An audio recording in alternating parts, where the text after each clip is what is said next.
గోదావరి నది ఉప్పొంగింది. దానివల్ల అటు వెస్ట్ గోదావరి, ఈస్ట్ గోదావరిలో చాలా ప్రాంతాలు ముంపుకు గురయ్యాయి. చాలా గ్రామాలు ముంపుకు గురై ప్రజలు చాలా అవస్థలు పడుతున్నారు. మీరందరూ సజీవ సాక్షులు.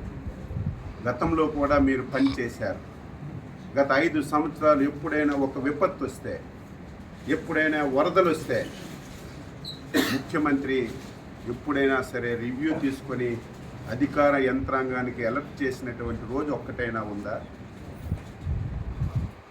ఆ రోజు 5 సంవత్సరాల్లో ఒక మంత్రి అయినా, ఒక అధికారి అయినా గ్రామాలకు వెళ్ళి పేదవాడికి పలకరించినటువంటి దాఖలాలు ఎక్కడైనా ఉందా?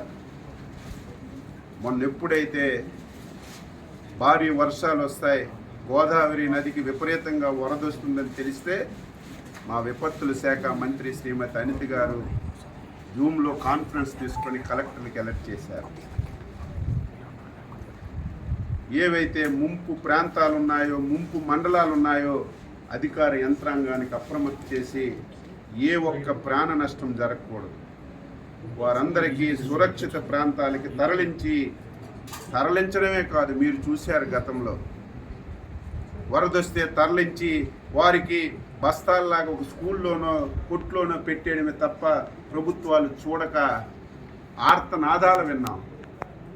మాకు భోజనం అందడం లేదు, పిల్లలకు పాలు అందడం లేదు, సకాలంలో నీళ్లు లేవు, టాయిలెట్స్ లేవని.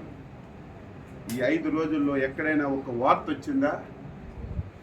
భోజనాలు పెట్టాం, పిల్లలకు పాలు ఇచ్చాం, వాటర్ ఇచ్చాం, వాళ్ళు మళ్ళీ నార్మల్గా వచ్చి ఇంటికి వెళ్ళేసరికి 3,000 రూపాయలు పరిహారం కూడా ఇచ్చి వాళ్ళందరికీ న్యాయం చేశాం. ఈరోజు ఈ 2-3 జిల్లాలు తిరుగుతుంటే గత ప్రభుత్వం పాపాల వల్ల ఏవైతే పురాతనమైనటువంటి కాలువలు ఉన్నాయో, గెడ్డలు ఉన్నాయో 5 సంవత్సరాలు గాలికి వదిలేశారు. కనీస స్థాయిలో మెయింటెనెన్స్ చేయలేదు.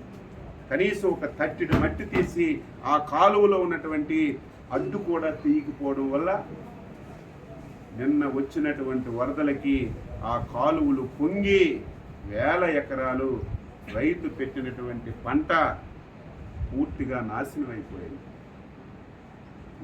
ఈరోజు చంద్రబాబు నాయుడు గారు అసెంబ్లీలో ప్రకటించారు, మా మంత్రుల బృందానికి పంపిస్తున్నాం,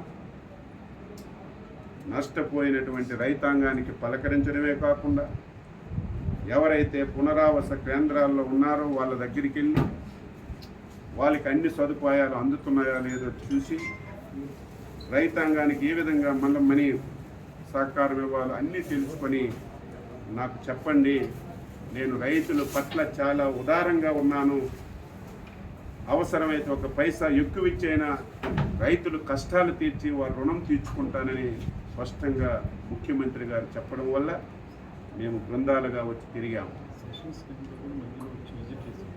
మధ్యలో సెషన్స్ టైంలో కూడా ఎవరైతే స్థానిక మంత్రులు వచ్చి ఒక పూట అసెంబ్లీ చూసి ఒక పూట వచ్చి పలకరించి వచ్చినటువంటి దాఖలాలు.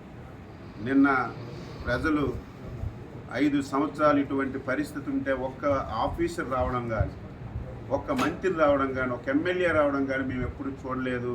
మీరు వచ్చారు, ఇదే మాకు ఆనందం అని మీ సాక్షిగానే చాలామంది నిన్న వారి హర్షాన్ని తెలియజేశారు.